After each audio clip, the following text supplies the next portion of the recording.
That's the argument on the other side. You talk about freedom. When people shit on America and they're like, oh, I hate when people talk about Nazi Germany or the Holocaust because it's people who are just using it as a pawn in an argument. The fact that I'm allowed to sit here and say whatever the fuck I want and there's not secret police outside is a beautiful thing. And yes, there are countries where you can also do that, but that is something that's very special. Like, I am not afraid. I'm afraid of some people saying horrible things to me, but I'm not afraid of my financial viability and my family's safety. Right. Because I said I don't like a government decision or the president or whatever. Yeah. Well, that's the level of freedom that we have here that doesn't exist in Iran, for example. Well, that's this woman who was killed for not having her headscarf on Mahsa properly. Amini. It has ignited this wave of protests all over the world and all through Iran where they're just really freaking out and recognizing like this has got to fucking change. So her name was Mahsa Amini. For those who don't know, Mahsa Amini, a 22-year-old Iranian woman, died in custody after being beaten by Iran's morality police for allegedly improperly wearing a hijab, sparking nationwide protests against government oppression. And they have this morality police there. So her hijab was off by like an inch or two.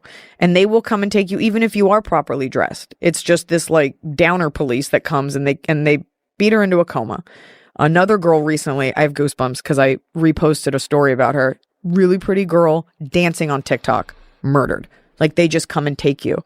And I'm on TikTok and there's footage of this, of these people being arrested and beaten and killed, and they're saying the government is turning off our internet. Please be our voice. And so then you start to think, like, as a woman, as an American, like, how can I help this? You can't like donate money. They're literally saying, please show the world because we can't. And it's happening to girls, normal girls that could be one of your friends. And it's so terrifying. And that's what this uprising is. Like at a certain point, sometimes just like enough is enough. And that's what they're doing. And I've just done my part in trying to amplify that for them and sharing those videos because I think a lot of people don't know that's happening.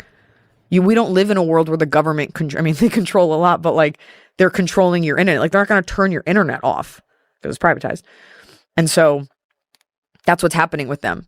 And they're in the streets and there's footage of girls like pushing back against guards coming to their schools, trying to arrest them. Yeah. Civil unrest in the streets. Families just being murdered, young girls just being killed. I think somebody said something, I don't know if this is right, that like 80% of the population in Iran is like Gen Z or something because of how many people get killed or something. Don't quote me on that, but it's a crazy thing. And this is not, I think it's very easy for people to look at the Middle East and think of it as the way that we portray it in movies, but Iran was a normal, we have a lot of Jews and a lot of non-Jews in LA that are Persian that came there with tons of money. After the ousting of the Shah in the 70s, this was a place that had movie theaters and women wearing skirts and like it was normal, kind of like Afghanistan was at some point.